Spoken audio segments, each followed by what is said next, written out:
Lovely to meet you again, Professor Schwarz. We met about the same time last year. And it's good that you're back here, and also at a very, very significant stage, bringing to focus a very significant aspect in the prevention of diabetes and control of blood sugar, which is your working group. And the whole idea is to move more. The IDF has always been talking about moving more. Would you like to tell us, the Hindu, specifically what this visit is all about? Yeah, I'm here for only one day, and the occasion is to launch the new group, the new consensus group of the International Diabetes Federation called IDF Global Physical Activity Consensus Group. And there, if you look into the words, there's something very important. It's the International Diabetes Federation launching this group. And I'm very proud that Dr. Anjana is becoming the chair of this group, combining science in translating science into practice, but also into public health strategies, and making it actionable for anyone who can participate, with the overarching goal to walk away from diabetes. But there's also the global in the world, and we are here in India, and India has a big challenge in terms of diabetes prevalence in the moment. So I always like to say, if IDF wants to have an impact, it first has to show that it has the impact here. So IDF wants to learn from the Indian experience and then translate this to global. And it might change. It might be a different environment. It might need different actions by going global, but this is what the International Diabetes Federation wants to do. And then there's physical activity in, and we know one of the most ethical, one of the most socially balanced activity against diabetes, but also for people living with diabetes, is physical activity. Every muscle cell you gain by using physical activity helps you to stay healthy, helps you to become healthy, helps you to control your diabetes.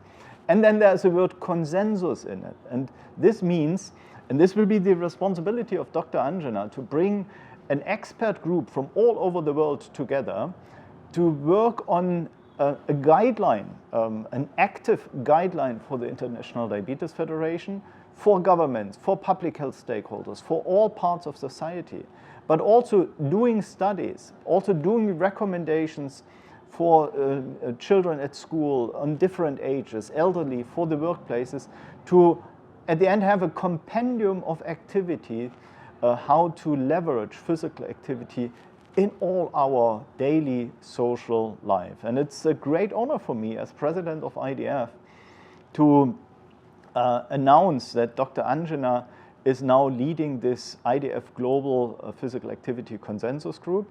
And it's a great honor for me to sit between two leaders in this world, because Dr. Mohan, since about 1 year, is leading the group on the global consensus group on gestational diabetes.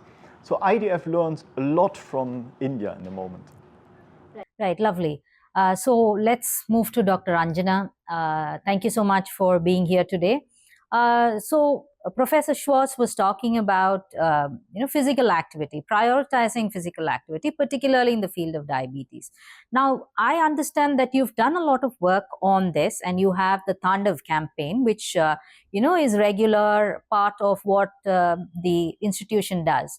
So one, let's talk about Tandav. And secondly, now with your new role, with this new hat that you're wearing, what is your agenda?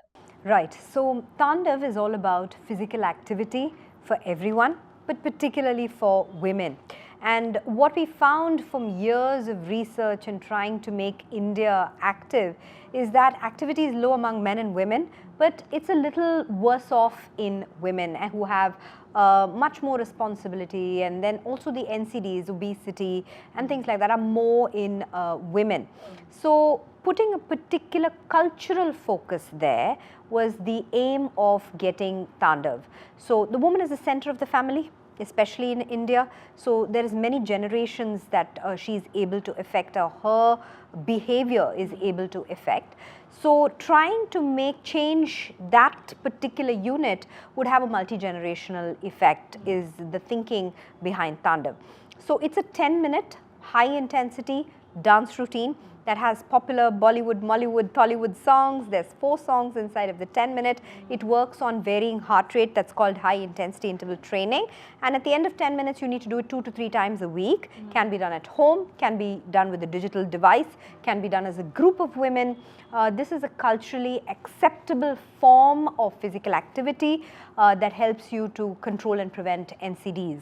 So that's about Tandav. Now, thinking about the global arena when it comes to making this consensus group come together, the idea is to get an IDF global active guidelines together. So everybody knows across the world that physical activity is good at all ages. It helps you to be healthy. But the problem is that we don't have enough of action behind it. And behavior change apparently is the new smoking, lack of it. So, trying to now formalize guidelines in different categories. So, for people with diabetes, in fact, moving even to the prevention space. So, we're talking about people without diabetes, we're talking about children, we're talking about schools, we're talking about colleges, workplaces, trying to formalize these, being able to create active communities, things that an institution can do, government can do, bringing in to their NCD programs. I think that is the aim of this overall guideline that we're creating. Right. Yeah, that seems to be a plan in place already. So now the movement is to governments and to institutions that to take this forward. So I'd like to ask Dr. Mohan, in this context, particularly today, where GLP-1 drugs are in play, and the number of diabetics, forget the morbidly obese people going in as a lifestyle option, but for diabetics who are seeing dramatic weight loss, sometimes the idea is, they think that this is a magic bullet, and so I can stop everything else and let's just do the dosage. So the other thing that you've also mentioned before is the loss of muscle mass among people who are on these drugs. So how do you bring this concept of movement into people who are on such drugs also? Very interesting that you raised this question today, because just yesterday the WHO has finally given its guidelines on the use of GLP-1s. They've been a little slow on it because they don't normally talk about drugs, but the movement is so strong that everybody wanted, what's your view on this? So they were very, very clear about it. So first of all, they said, and that will be my view as well, that yes, these drugs are wonderful drugs. There's no doubt about it. To start with, just 15, 20 years ago, we didn't have any drug for weight loss. And if at all you had something, it will reduce 2 kilograms or 3 kilograms weight, and then very quickly they get banned because some side effect comes. So here is a class of drugs, the GLP-1 receptor analogs and the twin analogs, the dual analogs, the tirzepatide. Now we have triple analogs and quadruple analogs coming. I just heard from Dr. Schwartz that some 70 different molecules are going to come in the next 5 to 10 years. That's the space. So it is something very real. The weight loss is profound. It is not 1 or 2 kilograms. You can lose 10, 15, 20 kilograms with these drugs. With the double agents, it's even more. The triple agent, even more. With a triple agent like retatrutide, for example, not yet in clinical use, but some countries already getting marketed, it's almost equal to bariatric surgery. So you take an injection once a week and you're getting the effect like bariatric surgery. So there is no doubt that they're very effective. And they're not just reducing the weight, they're also reducing the sugar. HbA1c comes down dramatically. They get rid of the liver fat. They get rid of fat in the pancreas and in other places. So in a way, as you said, it's very tempting. So people will think, all I need to do is take this weekly injection and then I'm done. I don't need to follow a diet. And so that's where WHO says no. Your diet and exercise are paramount. And only when those fail and when you really need the help of a drug, because there are people who are morbidly obese who just with diet and exercise can't do it, then you use the drug. And then they go on to say that even if you use these drugs, the role of diet and exercise becomes even more important. Because as you rightly said, along with the fat, you also lose muscle, lean mass. And when you lose that, there's no way the drug can prevent. They're trying to find drugs now where the lean mass will not get affected. So that will be the next thing to come. But with these present drugs now, 30% of your muscle is going to go. Mm. In South Asia, in India, we already have lean Right. mass which is Right. very low. We don't have enough muscle. If you again lose 30% of that, every time you lose 5 or 10 kilograms in weight, that's a lot of muscle that you lose. So if anything, even if you use these drugs, taking a healthy diet, getting rid of the junk foods, cutting down on your carbs, taking more protein becomes very important. And that's where physical activity also comes in, because physical activity builds muscle. So with every 2,000, 3,000 steps that you take, you're building some muscle. And of course, it's not just walking. You also have to do strength training. Right. You have to do flexibility. So I call it as a FAR principle.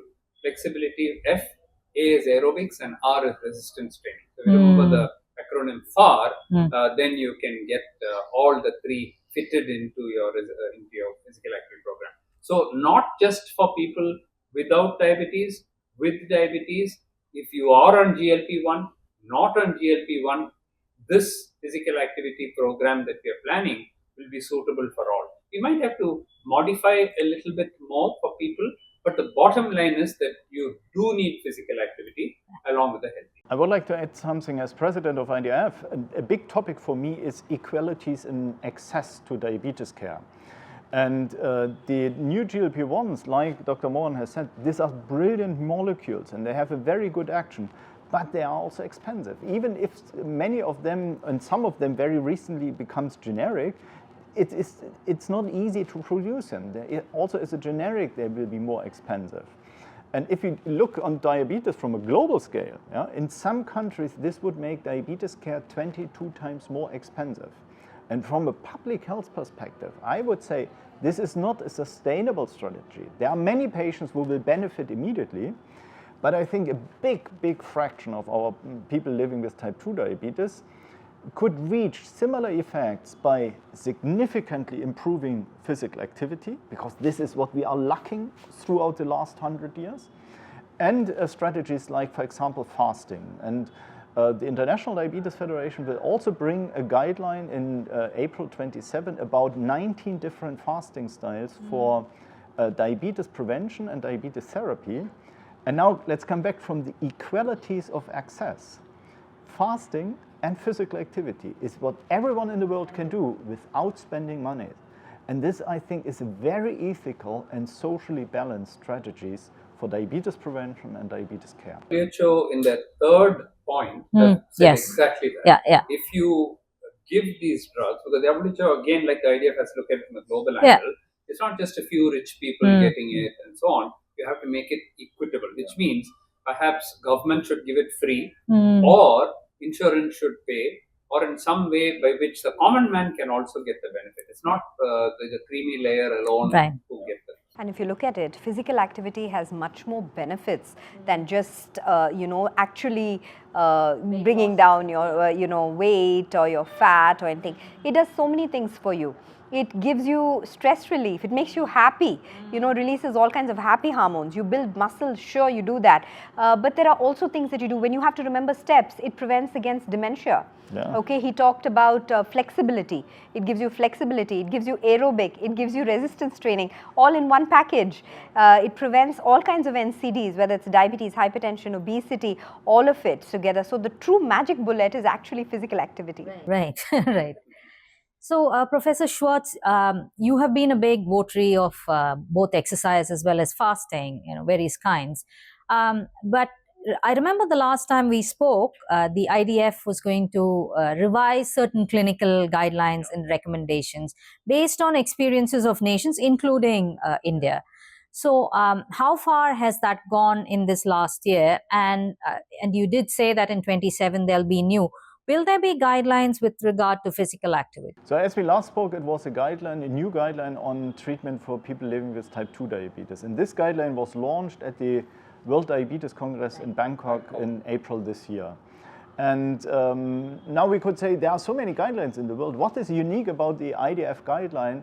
And it's that we address optimal diabetes care and basic diabetes care based on the same evidence. So it doesn't mean that basic diabetes care is not as good as optimal care, but it uses the same evidence and addresses the need of LMICs and also the opportunities of countries, the rich countries in the world. But under the bottom line means the evidence for both levels of diabetes care is the same. And this guideline is launched everywhere in the world. IDF constantly tries to translate evidence into actionable guidelines. And in the next World Diabetes Congress in April 27, there will be not a new type 2 diabetes guideline, but there will be a guideline about type 5 diabetes. It's also something which is very much related to Southeast Asia and Africa. And in Vellore this year, in January, was a consensus meeting or consensus group starting to define what is type 5 diabetes, how to diagnose it, and how to treat it. So this will be also a big aspect in Qatar. And then there will be a guideline on what I mentioned on fasting and type 2 diabetes. It is interesting, there are more diabetes patients in the world who do fasting than who do not, because of the environment here. So using the fasting and religious fasting, but also non-religious fasting as a strategy for type 2 diabetes prevention and care, I think it's a golden goose, we would say, in Europe, we have in our hand. And we would like, or we will use this guideline to train physicians to do it in an appropriate and safe way for people living with diabetes. And the third big thing coming out of the Congress in Qatar will be a guideline or an active IDF guideline. So how to put or use or translate or embed physical activity in all levels of our society. Because I'm very sure if there's one program for physical activity, it will not fit the need of all the people in the world. So we need a bouquet of different activities. But if you ask me what is one strategy which will be applicable to many countries, then it's a Tandav program. Dancing against diabetes or dancing diabetes away. Yeah, we all love to dance. The music might be different. And here in India, it's more coming up from women. In other cultures, it will be totally different. Some people will use classical music or heavy metal or whatever music, but they dance and they use their muscles. And 10 minutes dancing, it's like maybe walking 5,000 steps. So, Dr. Mohan, one thing I'd like to bring up today is Dr. Mohan's diabetes is not a stranger to activity. In fact, your Asiad colony experiment we've written about. But is there a possibility that, these interventions continue without and don't fail when governments lose interest or when communities lose interest? How do we sustain this interest in such interventions? You very rightly brought up the Asiad colony experiment because that was done independent of the government. That park in Tirumangalam was actually built by people. And because they invested their money, their time, their effort, and they did it with love because they were doing it for themselves. So, and neighboring colonies, and therefore it still goes on. So that is one park which they are maintaining, made by them, independent of the government. So there's no need to tell them to walk because they have done it themselves. They have taken ownership for it. That's the key word. Right. If you give the ownership to people, if you empower them, and how did that start? The start of that was we did a small study called CUP study, where we found that they're not doing enough physical activity. So we went back to them and said, how do you increase your physical activity? And they said, we don't have a safe place to walk. And then we said, what is this plot of land here? Oh, some more buildings are going to come up. So we said, instead of those buildings, why don't you build a park? And they said, oh, that's a great idea, but who will give us the money? You do it, why don't you raise donations among yourselves and you can build your park? And that was the first time I know of in India that people built a park for themselves. And so that is a successful moment. WHO wrote about it, IDF wrote about it, and therefore the experiment continues. And even today they are walking. Right. If you force something on people and tell people you have to do this, you do this, and otherwise, then they look for excuses not to do it because they are not motivated. It's not coming from within. So if you empower them and you tell them and you educate them, then they are willing to do that. And then you have to get the community leaders also in place. And that is where religious kind of leaders and others, influencers, Bollywood or cricketers, and these kind of people setting an example. You know that one tennis champion in Chennai, Vishwanathan Anand, changed the whole culture of Chennai. Chess Became champion. the chess capital of the world. we had the Russians before, and then now today it's all the Indians from Chennai, and it's because of one man who he has produced some 90 grandmasters today. So I think it's all by example, and if you get leaders, champions, ambassadors to do that, then the world will follow. So it's been a great evening talking to you. If I were to ask each of you to just give one short caption, like a slogan that you have for this particular working group on physical activity, what would it be? Professor Schwartz first. My immediate reaction would be, let's dance diabetes away. But it would be a fraction. I think my final statement would be that this new working group will collate all the evidence and make it possible that everyone having diabetes risk worldwide can walk away from diabetes. I would say Tandav for health, Tandav for all. Walking is the simplest and best exercise. All right. Thank you so much for speaking to The Hindu today, and it's been a great experience, not only for me, I'm sure for my audience as well. Thank you so much. Thank you.